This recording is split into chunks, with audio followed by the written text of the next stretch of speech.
2024년 갑진년이 밝았습니다. 새해 복 많이 받으십시오. 강혜신의 오늘의 미국.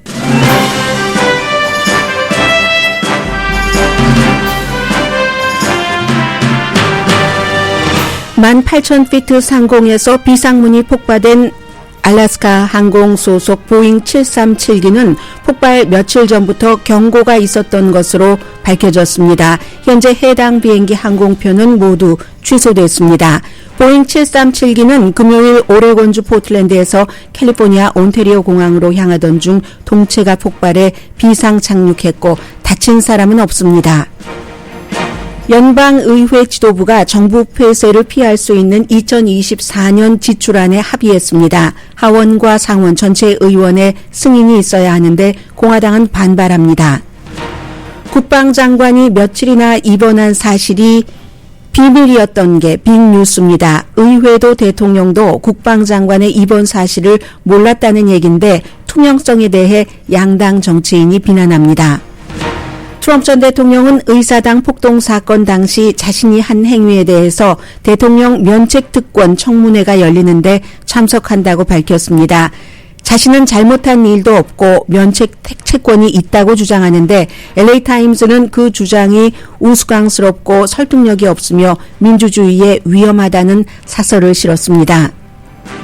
월스트리트저널은 바이든과 트럼프 두 사람에게 만족하지 않은 유권자가 제3의 인물을 선택할 자격이 있다는 내용의 사설을 실었습니다. 올해 골든글로브상은 영화 오펜하이머와 드라마 석세션이 주요 상을 수상했습니다. 한인 스티븐 연은 넷플릭스 드라마 비프에서 남자 주연상을 받았고 캐나다에서 활동하는 한국계 셀린 송 감독의 패스트 라이브즈는 상은 받지 못했지만 5개 부문 후보에 올랐습니다. 로버트 드니로나 조디 포스터가 주연이 아닌 조연상 후보에 오른 것도 시대의 흐름을 보여줍니다. 일론 머스크가 코케인과 케타민 등 마약을 사용하면서 회사에 큰 해를 끼칠 수 있다고 테슬라와 스페이스X 경영진이 우려합니다. 월스트리트저널이 대서특필했습니다. 여러분 안녕하십니까? 오늘의 미국 강혜신입니다. 오늘 미국의 지금 현재 모든 방송의 탑 뉴스는 공화당 예비선거입니다. 이제 일주일밖에 남지 않았기 때문에요. 아이오와 코커스가. 그러나 저는 오늘 아침에 이제 생활 뉴스부터 전해드리겠습니다. 여러분께서 비행기를 자주 타지 않으신다 할지라도 주변 사람들, 가족이나 친구들은 비행기를 타시는 분들이 많고 그 가운데 미국에서 보잉 737 이 맥스를 굉장히 많은 항공사에서 갖고 있습니다. 보잉 737 맥스 9인데 대한항공은 보잉 737 맥스 8을 갖고 있고 그 맥스 8은 과거에 큰 사고가 났기 때문에 굉장히 이제 여러 가지를 업데이트를 했고 몇 년 동안 보잉 737이 맥스가 운항이 중단됐던 적도 있습니다. 그런데 이번에는 지난 주말에 오후에 5시가 조금 넘어서 퍼시픽 타임입니다.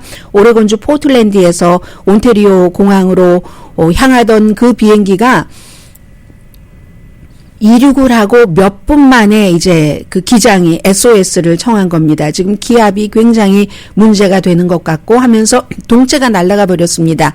비상문은 원래 안쪽으로 열리는 거잖아요. 날아가 버려서 사람들 갑자기 산소호흡기가 전부 이제 그 내려오고 하고 다행히 다친 사람은 없었지만 어떻게 16,000피트를 지금 그 비행기가 운항을 하고 있다가 그게 비상문이 날아가 버렸기 때문에 이게 26A랍니다. 좌석 번호가 알래스카 에어라인이었는데 거기에 아무도 타고 있지는 않았습니다. 다행히.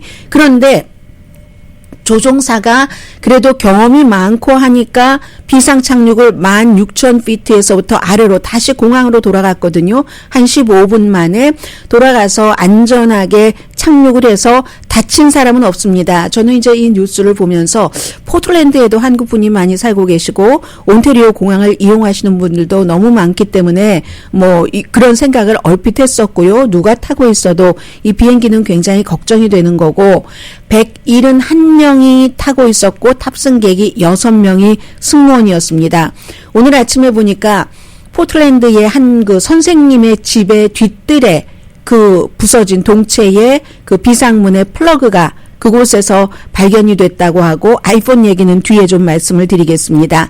기압이 보통 비행기의 기압이 외부하고 내부에 너무 차이가 있으면은 그런 일이 일어날 수 있다. 관련이 없을 수도 있지만 오늘 아침에 새로 나오는 뉴스에 따르면 이 비행기 자체는 그 사고 비행기 자체는 11월 달에 안전점검을 받았고 아무런 문제 없이 테스트를 통과를 했습니다.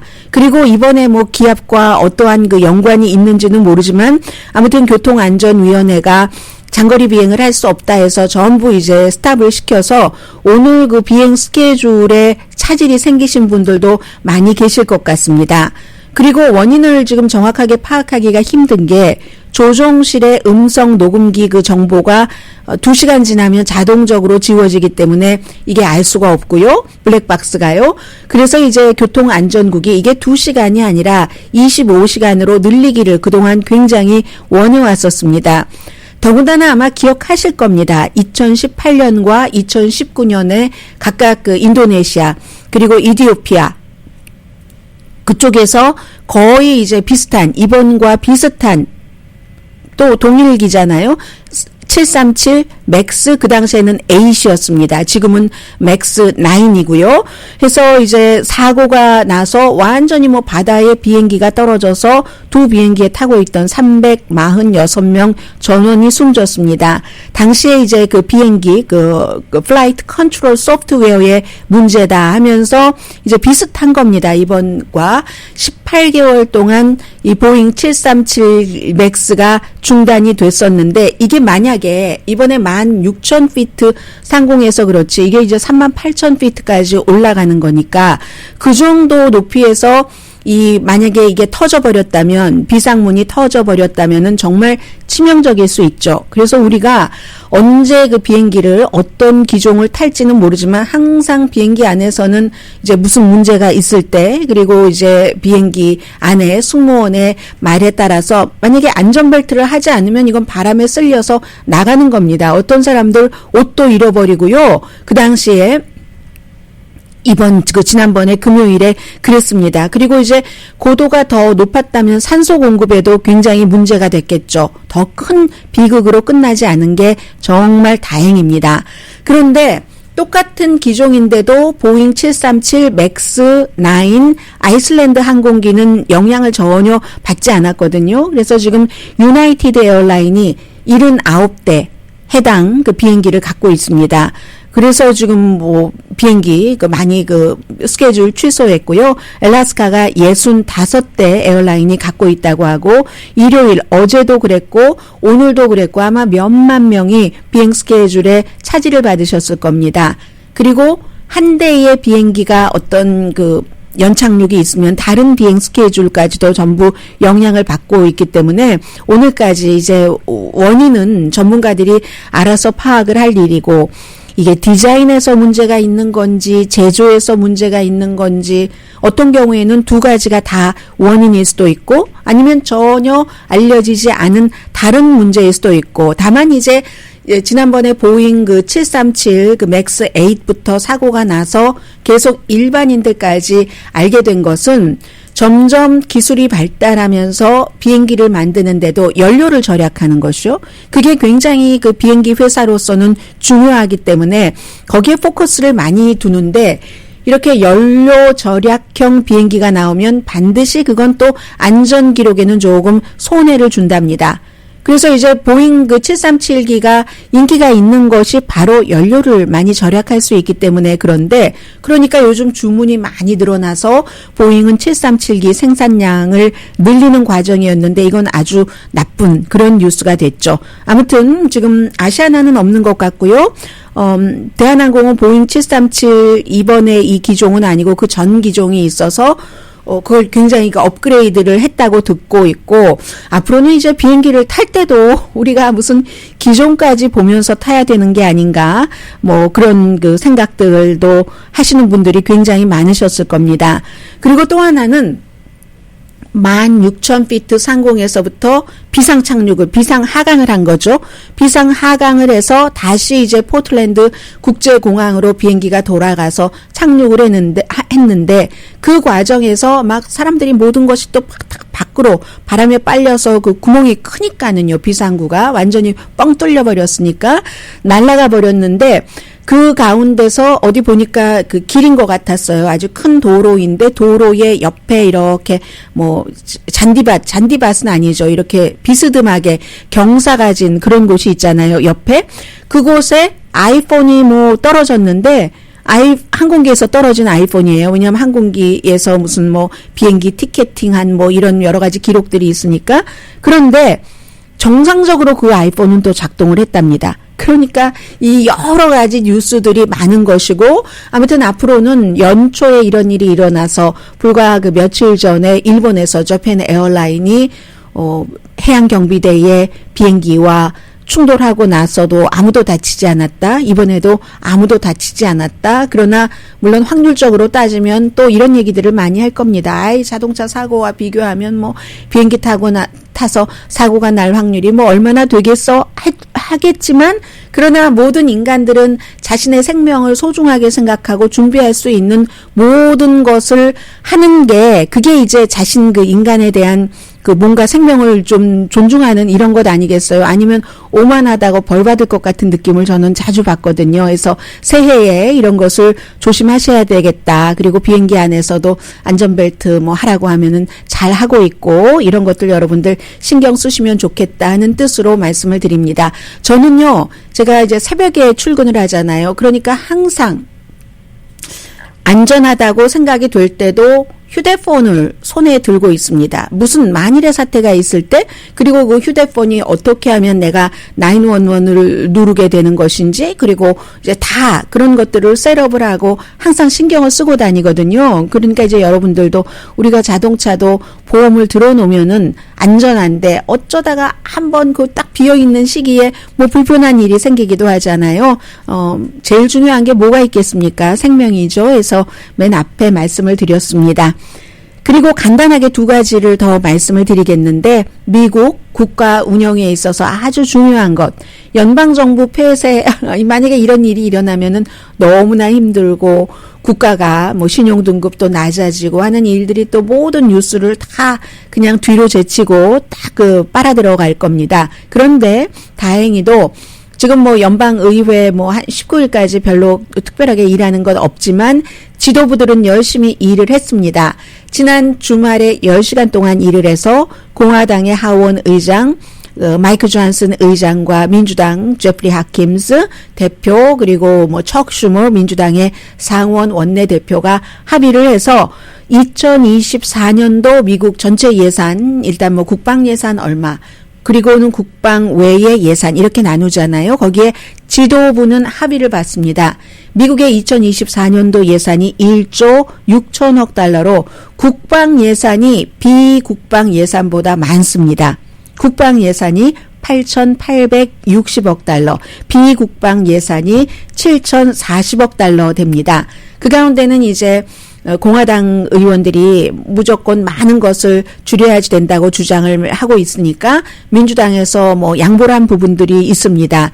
국세청에 대해서 200억 달러 예산을 삭감하는 거, 이것도 2년 뒤로 했는데 올해로 당겨서 하기로 하고, 또 코비드 기금에서 사용하지 않은 6억 1천만 달러가 있습니다. 이걸 이제 그대로 회수하도록 하고, 이제 이런 거 프리덤 코커스는요 합의를 했다는 자체에 대해서 공화당의 마이크 존슨 하원 의장을 엄청 지금 비난하고 있습니다. 오늘부터 이제 지도부는 합의를 했으니까 이게 상원과 하원에서 전부 통과가 돼야지 되니까 지도부가 전체적인 그 정치인들에게 어떠한 그 이것을 이렇게 통과해 주도록 투표를 해달라고 설득하는 작업에 들어갈 겁니다. 이게 이제 첫 번째고, 지난번에 두 번으로 나누어서 간신히 연방정부 폐쇄를 피했잖아요. 두 번째 기금도 2월 2일에 끝나니까 이것도 이제 또다시 조절을 해야지 됩니다.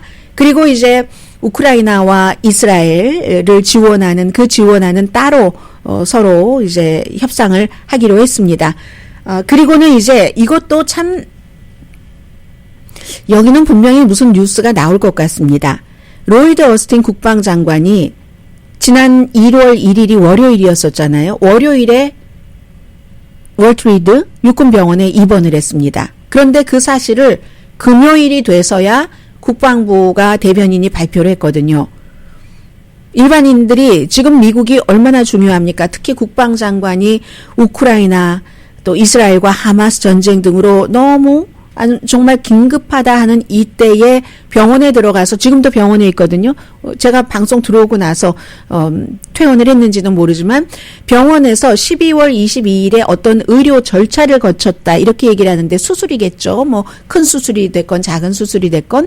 그런데 22일에 어떤 의료적인 절차를 거치고 나서 생활을 하고 있는데 1월 1일에 통증을 느껴서 입원을 했다는 겁니다. 아마 그 의료 절차에 합병증이라고 얘기하는데 그러면 이걸 지금 이러한 때에 국방장관이 병원에 입원했는데 문제는요. 차관도 몰랐답니다. 목요일까지. 월요일에 입원을 했는데 대통령도 몰랐다고 하거든요. 대통령이 모를 수가 있을까요? 이게 아마 대부분의 사람들과 정치인들이 하는 얘기입니다. 물론 이랬을 수도 있겠죠. 나중에 이제 이 뒷이야기가 나오면 지금 너무 예민한 시기에 미국 국방장관이 아파서 병원에 입원했다 하면 이게 미국이 치르고 있는 전쟁의 적에게는 굿뉴스는 아니겠죠. 배드뉴스겠죠. 그래서 그랬는지도 모르지만 이건 추측입니다. 그러는지 모르지만 차관이 당시에 이제 그 장관이 병원에 입원했으니까 차관이 대응을 해야지 되겠죠. 차관은 푸에르토리코에서 휴가 중이었습니다. 그런데 뭔가 뭐 큰 일은 없었고 작은 일들을 대응을 하라는 이런 것 그래서 원격으로 대응을 하긴 했는데 목요일까지는 차관도 몰랐다. 차관이 모를 수가 있을까요? 뭐 이런 생각도 들고 그러니까 이런 모든 생각들이 의회에서 의원들이 엄청 비난을 합니다. 지금 공화당과 민주당 의원 다 마찬가지로 아니 우리 의회에도 알리지 않고 대통령도 몰랐다고 백악관이 몰랐다고 모를 수가 있어? 군 통수권자가 누굽니까? 대통령이고 군 통수권자 바로 아래에 지금 여러 가지 전쟁을 치르고 있는 그 국방장관인데 병원에 닷새 엿새 일주일을 입원하고 있었는데 차관이 목요일날 알았다고 하면 백악관도 목요일 정도에는 당연히 알았다고 밖에 할 수밖에 없죠. 타임 스케줄이. 이게 말이 되느냐. 이건 투명성의 문제다. 아무리 미국이 전쟁을 치르고 있지만. 그리고 이제 핵공격 같은 것을 해야지 될 일이 없었지만 당연히 없고 그런 일이 거의 안 일어나지만 그런 일이 있다고 할 때는 병상에서 국방장관이 무슨 핵공격에 대한 어떤 국방장관으로서 의무를 하는 것도 힘들잖아요. 그래서 이제 이런 문제들이 지금 주말 사이에 굉장히 중요하고 어수선했었던 일들입니다.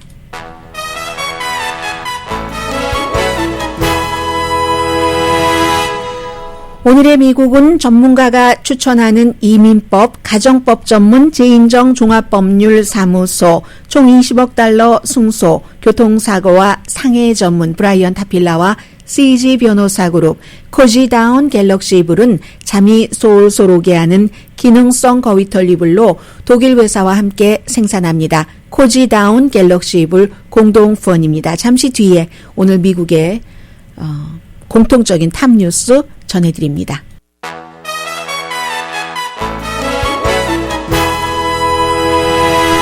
라디오 서울 방송 오늘의 미국 듣고 계십니다. 이제 오늘부터는 여러분들께서 미국 텔레비전을 켜시면 그때마다 트럼프 전 대통령 모습을 볼 수가 있을 겁니다. 지금 타임 스케줄을 보면은요, 수요일에 그 CNN 방송이 다음 주 15일에 아이오와주에서 이제 제일 먼저 2024년도 민주당, 공화당 가릴 것 없이 그런 예비선거가 치러집니다. 코커스 방식으로 치러지고요. 공화당이고 그 전에 이번 주 수요일입니까? 수요일 맞죠? 1월 10일, 10월 10일이래요.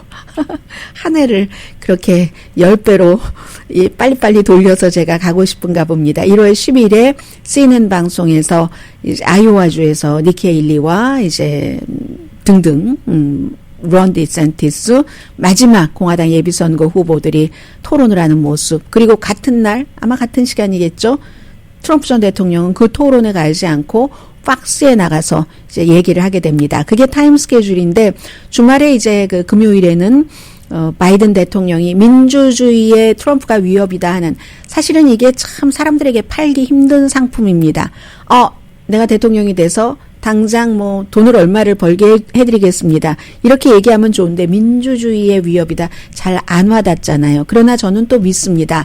2022년도에도 트럼프 전 대통령이 많은 후보들을 지지했지만 여러 가지가 민주주의의 위협이다 하는 생각을 유권자들이 했습니다. 그리고 그에 따라 투표를 했거든요. 바이든 대통령이 이제 조금 뒤늦게 트럼프 전 대통령의 이름을 펜실베니아 독립혁명 겨울 야영지에 가서 연설을 하면서 미국이 이렇게 독립을 하고 이렇게까지 왔는데 그걸 트럼프가 대통령이 되면은 다 그야말로 민주주의가 망가지고 말 겁니다 하는 연설을 했습니다. 트럼프 전 대통령 이름을 46번 부르면서. 그 사이에 트럼프 전 대통령은 지금도 텔레비전에 보이고 있는데 우리 편에는 좋은 사람이 많고 지옥처럼 싸우고 있다. 1월 6일 의사당 사건 때 했었던 말을 지금 똑같이 하고 있습니다. 이게 마지막 전투다. 이렇게 얘기를 하고 연방 대법원이 투표용지에 내 이름을 포함시키지 않는 결정을 한다면 나라에 큰일이 일어난다 하면서 아주 불길하게 경고를 합니다. 나라에 무슨 큰일이라는 것인지 내 말 이해하시죠? 이렇게 얘기를 하면서 그럼 이제 많은 것을 상상할 수 있잖아요. 또 지금 1월 6일 의사당 폭동 사건으로 인해서 감옥에 들어가 있는 사람은 그 사람들은 인질이다. 바이든이 잡고 있는 인질이니까 석방을 해야 된다. 다시 이런 일이 인질 사건이 일어나지 않도록 우리가 인질 사건이 일어나도록 놔둘 수가 없다. 투표소 지금 11월 달에 투표하잖아요. 투표소를 잘 감시해야지 된다. 모든 투표소에서 지켜봐야지 된다. 트럼프 투표가 이제 빠지고 트래시 투표, 쓰레기 투표, 가짜 투표용지를 누가 집어넣는다는 얘기입니다. 똑같은 주장을 하고 있습니다. 2020년 선거 이후와 그걸 막아야지 된다. 단번에 끝내야지 된다. 이렇게 이제 연설을 했습니다. 그리고 이제 내일 트럼프 전 대통령이 워싱턴 DC에서 열리는 항소법원에 본인에 대한 면책 특권 청문회에 참석을 합니다. 3명의 워싱턴 DC 순회법원 판사가 판결을 하는데 이건 미국의 그 법치주의에 대해서 정말 중대한 그 논쟁이 될 만한 판결입니다. 트럼프 전 대통령이 3년 전에 의사당 폭동 사건 때 사람들을 선동을 한 것이 맞는가? 반란 선동. 그래서 이게 이제 거기에 대해서 면책 특권이 있는가 없는가? 왜냐하면 당시에 대통령이었기 때문에. 이게 이제 컬럼비아 항소법원 3명의 판사가 면책 특권이 있는가 없는가를 판결을 해야지 됩니다. 여기에 대해서는 이 특별검사가, 왜냐하면 그 사건으로 기소를 했기 때문에 전직 대통령을, 특별검사가 연방대법원이 좀 빠른 시일 안에 이걸 판결을 해달라. 그래야 우리가 재판 스케줄이 조금 원활할 수 있다 했는데 연방대법원이 판결하지 않겠다고 했습니다. 그래서 항소법원이 먼저 하게 된 거거든요. 그래서 항소법원이 어떤 결과를 가지고 오든지, 만약에 트럼프 전 대통령에 대해서 면책특권이 없다라고 하면 트럼프 전 대통령은 다시 항소를 할 것이고 결국은 연방대법원이 또 판결을 하게 될 텐데, 여기에 대해서는 이 캠페인, 트럼프 전 대통령이 뭐라고 얘기를 하냐면, 나는 면책 특권이 있다. 당시에 대통령이었다. 내가 무슨 캠페인을 한 게 아니라 선거는 오래전에, 그 전에 11월 달에 끝났고 부정선거를 찾던 중에, 그리고 부정선거가 있었다. 그걸 밝혀내는 것은 당시의 대통령으로서 나의 의무다. 아니면 나라가 망해버리고 말 텐데, 이렇게 주장을 하면서 본인은 대통령으로서 본인의 의무를 했기 때문에 면책특권이 있다고 얘기를 하는 겁니다. 그리고 내가 면책특권이 없으면 사기꾼 바이든도 면책특권이 없다. 바이든은 많은 나라의 돈을, 수백만 달러를 본인의 주머니에 집어넣지 않았는가, 본인 얘기하는 것 같아요. 중국과 사우디아라비아 등등에서. 그리고 국경 침입과 아프가니스탄에서 항복한 것에 대해서도 벌받아야지 되는데, 그럼 이거 어떻게 되는가? 법무부를 무기화해서 정치 적에게 겨눈다. 이것도 본인이 재선되면 그렇게 하겠다고 공약한 부분입니다. 조 바이든이 판도라의 상자를 열었고, 나는 가짜 기소에 대해서 면책받을 특권이 있다. 이제 이게 트럼프 전 대통령의 주장입니다. 그러자 LA타임스가 사설을 썼습니다. 웃기네.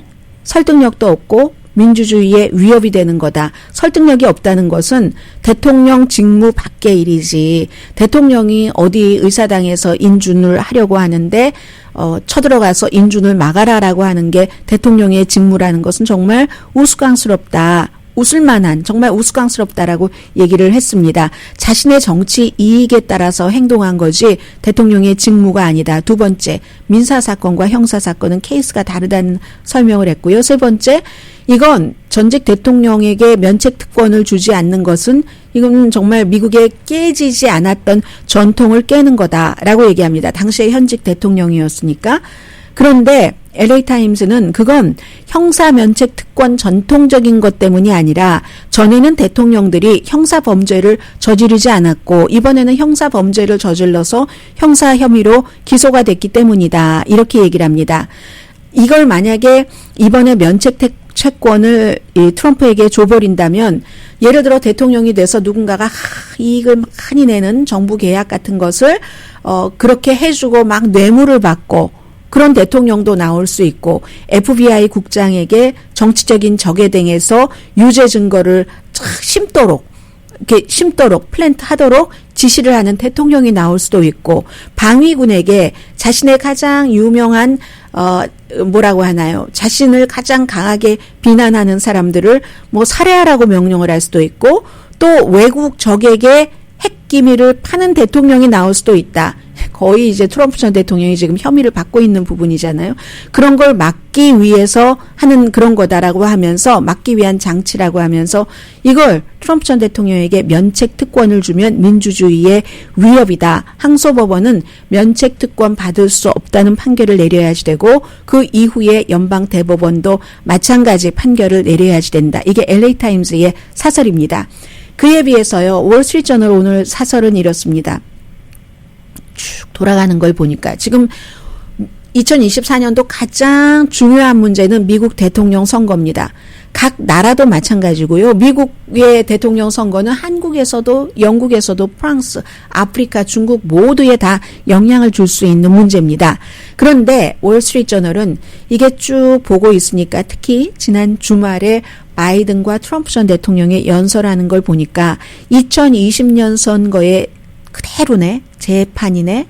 우리가 또다시 그 악몽을 겪고 싶지 않지만 앞으로 이 10개월 동안은 계속 그런 악몽을 겪으면서 대통령 선거를 하게 될 것 같다라고 얘기를 합니다. 바이든 대통령은 펜실베니아에서 계속 트럼프가 대통령이 되면은 독재자가 될 것이라고 하면서 독재자를 좋아하고 푸틴, 김정은, 터키나 헝가리의 지도자 그리고 워너비 독재자 이 월스트리트저널의 표현입니다. 월스트리트저널이 루퍼트 머덕이 갖고 있는 건 맞습니다. 루퍼트 머덕은 장사하는 사람이기 때문에 자신이 갖고 있는 여러 매체를 적절히 이용을 합니다. 그런데 월스트리트저널은 또 품이 있는 사람들이 많이 보고 하니까 이젠 트럼프에서 좀 떨어지려고 하는 기조를 유지를 하려고 하는 것처럼 보입니다. 해서 독재자를 좋아하고 독재자가 되고 싶어하는 트럼프 앞으로 몇 년 동안 복수와 보복의 정치를 한다는 캠페인을 하는데 이게 바이든 대통령이 금요일에 연설한 거거든요. 제 말이 아니라 트럼프 본인의 말입니다라고 얘기를 하면서 이거 민주주의의 위협입니다. 하고 의사당 사건 당시 우리는 미국을 거의 잃을 뻔했다 하고도 바이든이 주장했는데 그건 과장된 표현이라고 월스트리트저널이 얘기를 합니다. 월스트리트저널은 결코 민주당 대통령을 지지하지 않습니다. 왜냐하면 사업상 무슨 국방비라든가 그래야 군수산업 이런 것들 때문에요. 등등. 그리고 이민에 대해서만 조금 다르죠. 월스트리트저널이 이제 기업인들에게 굉장히 정책이 마련되기를 원하니까 이민은 이민자가 노동자니까 그거 빼고는 거의 이제 공화당 측인데 트럼프가 꾸민 폭동이 이게 월스트리트저널의 표현이에요. 트럼프가 꾸민 폭동이 선동을 했다는 얘기죠. 의사당을 휩쓸었어도 선거 결과를 바꿀 가능성은 거의 없었다. 전혀 없었다라고 얘기를 했네요. 거의가 아니라 트럼프의 그날 행동은 경멸적이었다. 텔레비전에서 몇 시간 동안이나 폭동이 일어나는 것을 보면서 폭력을 멈추기 위한 조치를 하지 않았다. 방위군 투입조차도 트럼프가 지시를 내리지 않았다. 안 했어요. 끝내 대통령이. 그래서 이제 CBS 조사에 따르면 미국 사람 78%가 의사당에 사람들이 막 폭력적으로 들어간 것에 대해서 좋아하지 않고, 물론 트럼프 전 대통령이 그럼에도 불구하고 다시 선거에 나와야지 된다 하는 사람이 50% 조금 넘습니다. 여기는 이제 공화당이 거의 뭐 그렇게 얘기를 했겠죠. 그런데 78%는 의사당에서 그런 일을 저지른 것은 잘못된 일이다. 그리고 그 가운데 52%는 강력하게 반대를 합니다. 여기는 공화당 의원도 32%나 포함됩니다. 강하게 의사당에서 그런 일이 있다는 게 말이 돼? 무당파는 54%, 민주당은 이것보다 훨씬 많겠죠? 그렇기 때문에 물론 그곳에 그날에 있었던 사람 가운데 일부는 좀 과도하게 기소가 됐다던가 과도한 처벌을 받았다고 주장할 수는 있지만, 트럼프 전 대통령은 인질이라고 얘기를 하는데, 인질이요? 인질? 뭐 이런 그 뉘앙스로 월스트리트저널이 사설을 썼어요. 그래서 만약에 이런 것을 그대로 트럼프가 말하는 것을 그대로 흉내내는 사람은 인질이라고, 지금 감옥에 들어가 있는 사람은 의사당 폭동 사건 때문에, 그런 사람은 바이든의 캠페인 주제에 놀아나는 거다. 왜냐하면 사람들이 의사당 폭동 사건에 대해서는, 바이든은 싫어해도 의사당 폭동 사건에 대해서는 정말 일어나서는 안 되고 앞으로도 안 일어나야지 될 일이라고 믿고 있기 때문에 인기 없는 바이든 대통령이 민주주의를 지켜야지 된다라고 캠페인을 한다는 겁니다. 월스트리트저널의 사설에 따르면. 그래서 사실은 모든 것은 바이든 대 트럼프 재대결, 이건 과거 지향적이다. 트럼프 전 대통령 과거에도 경멸적인 행동을 했고 지금도 그 사람들을 인질이라고 하다니, 인질? 하고 퀘스천 마크를 붙였거든요. 꼬리표 쫙 올리면서. 그런데 바이든도 싫으니까 월스트리트저널은 바이든과 트럼프의 과거 지향적인 것을 강조를 하는데, 트럼프는 본인의 1월 6일 행동을 정당화하기 위해서 계속 지금까지도 선거는 도둑맞은 선거다라고 주장을 할 수밖에 없다는 겁니다. 그리고 바이든은 자신의 정책이나 그 결과를 사람들이 싫어하기 때문에, 특히 경제 같은 것, 이민, 독재에 대해서 경고를 할 수밖에 없는, 그래서 두 사람 모두 유권자들에게 과거, 원한, 양극화만 강조를 하지 미래에 대해서는 전혀 어떤 청사진을 주고 있지 않다. 미국 사람들은 이것보다 더 나은 후보를 가질 자격이 있다. 월스트리트저널 사설 맨 마지막입니다. 그런데 양당이 제시하는 이게 제한적인 거라면, 이제는 이 월스트리트저널은 트럼프도 싫은 거예요. 바이든도 당연히 싫지만. 그래서 우리는 저널리스트로서는, 언론으로서는 취재를 하는 것밖에 다른 할 수 있는 일이 없지만, 유권자의 경우는 만약에 노 레이블스 같은 데서 뭐 지금 여러 사람들이 대안이 뭐 들먹들먹거려지고 있잖아요. 여러 사람 이름까지 나오면서, 그런 대안이 제시가 된다면 제3의 대안을 고려할 충분한 이유가 있을 것이다. 거의 부추기는 듯한 월스트리트저널, 트럼프도 뽑지 말고 바이든도 뽑지 말아라 하는 사설을 실었습니다. 자, 잠시 뒤에는요, 역시 제가 오늘 월스트리트저널의 보도를 전해드리겠는데, 테슬라나 스페이스X의 무슨 주식을 갖고 계시는 분들도 많으시고 여러 가지 관심이 있으신 분들이 계시는데, 만약에 그 회사의 사주가 마약에 너무 흠씬 취해 있다면, 사실은 누구나 다 알고 있는 비밀이거든요. 일론 머스크에 대해서. 그러면 어떻게 해야지 되지? 이 문제가 보다 수면 위로 떠올랐습니다. 그리고 미국의 기업인들과 마약. 그런데 누군가는 마약을 하면 엄청나게 벌받아요. 이런 사람들은 암만 지독하게 아주 파티하면서 마약을 해도 벌도 받지 않습니다. 이런 미국의 사회적인 것, 그리고 뭐 주식과 연관되는 것까지 생각을 해볼 수 있는 일론 머스크와 마약 전해드립니다.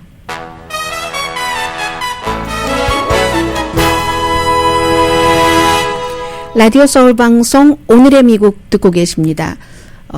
LSD, 코케인, 엑스터시, 그리고 머쉬룸, 케타민, 요즘 한국에서 많이 얘기가 되고 있는 케타민, 이런 모든 것들이 일론 머스크가 많이 한다는 겁니다. 그래서 일론 머스크가 이제 어디에 말할 때 보면 굉장히 도발적이기도 하고 여과되지 않은 발언을 많이 하고 행동에도 좀 좀 평이하지는 않네. 뭐 천재라서 그런가? 아니면 뭐 수면 부족이라서 그런가? 여러 가지 그 얘기들을 하고 있는데 몇 가지 설명이 있어요. 너무 그 창조적인 사람이기 때문에 그런 것인지, 아니면 또 2021년도에 자폐증 일종인 그 아스퍼거 증후군이 있다고도 얘기를 했고 해서 그런 탓인가라고 생각들을 하지만 그냥 단순히 정신 건강 때문인가? 스트레스? 그런데 그것보다는 마약에 대해서 우려하는 사람들이 굉장히 많다는 겁니다. 테슬라나 일론 머스크의 스페이스X, 그 밖에도 회사가 뭐 한 6군데 정도 있잖아요. 그런 CEO들은 일론 머스크 자체의 건강도 걱정을 하지만 그 건강으로 인해서 사업을 제대로 운영할 수 있을까? 그리고 그럼 내가 투자한 돈은 어떻게 되지? 그 자체에 대해서 무척 그 걱정을 하고 있는데, 미국의 부자들은요, 제가 다음 섹션에 조금 말씀을 드릴 수 있을지 모르겠지만, 석세션이라는 이 드라마가 골든글로브 상에서 많이 받았잖아요. 드라마상에서 무슨 뭐 작품상, 남자 여자 주연상, 뭐 조연상 등등 많이 받았는데, 그게 미국 사회를 굉장히 보여줍니다. 거기에 보면은 이 일론 머스크 스토리가 그 석세션에는 그대로 들어있거든요. 비공개 부자들의 파티, 휴대폰 같은 거 다 이제 압수하고 입장을 해서 아주 뭐 당연하게 뭐 마리화나 정도가 아닙니다. 엄청난 마약까지 그 안에서 다 하고 이런 걸 일론 머스크가 한다는 겁니다. 로스앤젤레스에서, 멕시코에서, 마이애미 하우스 파티. 특히 이제 일론 머스크는 뭐 센 마약을 할 때 형과 같이 많이 한다고 하는데, 케타민 같은 것. 그리고 테슬라 이사하고도 합니다. 테슬라.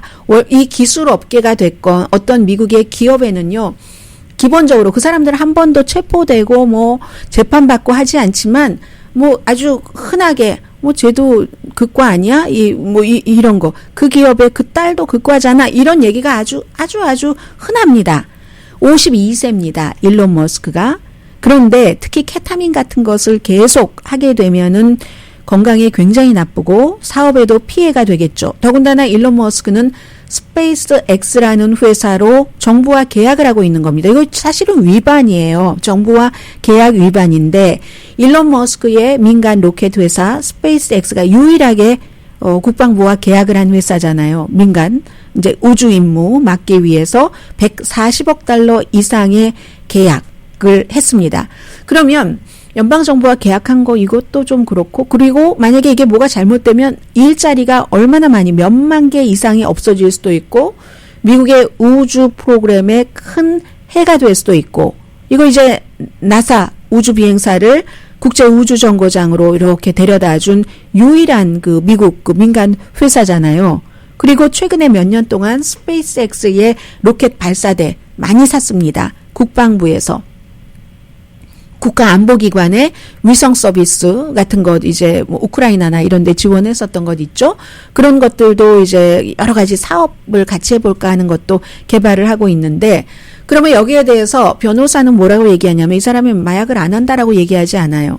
자주 약물 테스트를 받는다. 이게 미국의 기업의, 다는 아니겠지만 상당수의 기업의 고위 간부들이 하는 겁니다. 뭐 놀이예요. 마약하고 약물 테스트를 받고 한 번도 테스트에 실패한 적이 없다라는 것을 강조를 합니다. 테스트에 실패할 때 약물 테스트를 받겠습니까? 다 이제 시기와 시간 같은 것을, 양 같은 것을 조절을 하겠죠. 그게 이제 미국이 얼마나 이제 돈 많고 하면은 또 질 좋은 마약을 쓰겠죠. 뭔가 후유증이 조금 덜하다고도 할 수 있는 그런 것을 알 수가 있는 거고요. 2017년도부터 이제 공개적으로 이상 증상이 나오기 시작했는데, 전체적인 회의를 할 때 한 1시간 늦게 도착을 했는데, 일론 머스크가 무대에 올라가서 막 표정이 이상하고요. 말도 막 더듬고, 그리고 나서는 또 15분 동안 아주 그냥 장황하게 뭔가를 말을 하고, 스페이스 X 프로그램의 어떠한 그 프로그램을 잘못 말을 하고요. 잘못 반복해서 잘못 말을 하고, 그래서 할 수 없이 중간에 그가 내려오게 하고, 이런 장면들도 석세션이라는 드라마에 보면 나오거든요. 내려오게 하고 회장이 받아서 이제 말을 이어가고, 그 당시에 마약이었는가 알 수 없지만 아무튼 그때부터 공개적으로 너무 걱정을 하기 시작했다는 겁니다.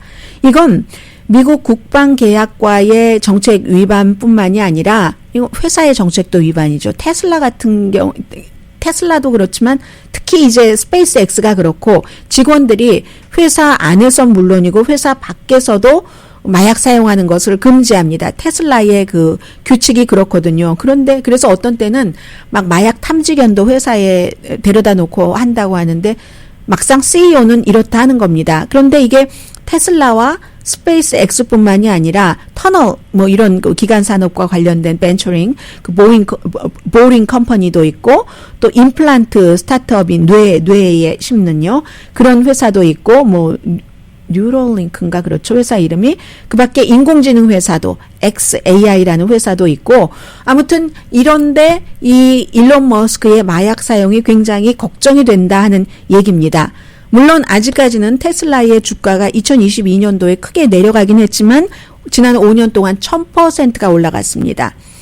뭐 같은 기간 동안에 S&P 500가 약 86% 상승한 것과 비교해 보면 1000%니까 엄청난 거죠.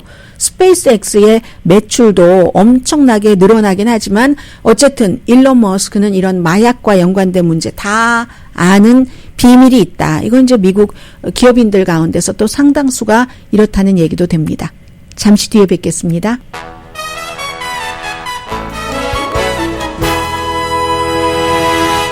라디오 서울 방송 오늘의 미국 듣고 계십니다. 바이든 대통령의 2024년도 선거 캠페인의 큰 두 가지의 축은 하나는 민주주의를 지키는 것, 두 번째는 이제 인종에 관한 겁니다. 지금 사우스캐롤라이나주에서 젊은 백인 우월주의자가 그 흑인 교회에 들어가서 9명을 숨지게 한 총격 사건이 벌어졌었던 임마뉴엘 AME 철치에서 바이든 대통령이 연설하고 있습니다. The victims outside, I grew stronger. My son, my family grew stronger. We prayed together. We grieved together. We found hope together, for real. For real. And it reminds me that through our pain, each of us. 네, 이제 그곳이 고통을 받았던 그런 지역이니까 뭐 바이든 대통령은 늘 어떤 형태의 고통을 받는 미국 가정에도 본인 가정도 여러 가지 고통을 받았다는 그런 그 얘기를 하잖아요. 그래서 이제 그런 얘기도 하고 희망을 조금 얘기를 하고 특히 이제 제가 뭐 좀 전에 그만큼만 여러분과 똑같이 들어봐서 모르겠습니다만은 총격 사건의 피해자가 있는 그런 그 사람들 가족들이 모인 곳이기 때문에 그런 문제 더군다나 그 총격 사건이 인종에 관한 것이었기 때문에 역시 그 문제를 강조할 것으로 보이고요. 이번에 골든글로브가 예전에는 오스카상을 딱 이렇게 예고한다 했는데 틀리는 경우도 많아요. 외신협회에서 전에는 했는데 지금 이게 문제가 많다. 무슨 뭐죠?